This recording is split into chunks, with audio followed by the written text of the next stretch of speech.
Hay, papadala sa Pinas ang sahod ko. Yan, nagsahod na kami mga idol. Sahod na kami, pero papadala ngayon sa Pinas. Kaya bye-bye pulos. Mabuti pa sa Pinas, sila ang tatanggap. No? Ako lang tumanggap tapos papadala ko. Pera nila si Pinas, hindi ko pera. Ay, ang buhay ng OFW, bye-bye. Sa susunod ulit, next month, makakaawak ng pera.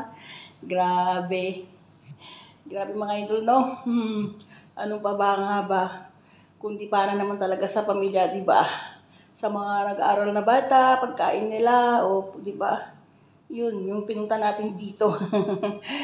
Pagkain ng mga bata, pambayad ng utang, di ba? Pambayad ng kuryente, ilaw, kung ano-ano pa. Ganyan naman talaga. Bye-bye! See you next month again! Happy-happy lang. Masaya na tayo. Amoy-amoy na lang natin. Tumawag na yung driver. Punta na daw sa bangko. Papadala na. Kaya mag-good night na ako. Magbababay pala, hindi mag-good night. Amoy-amoyin ko na. Sige, punta ka na doon sa Pinas. Ay naku, magpakabait ka doon.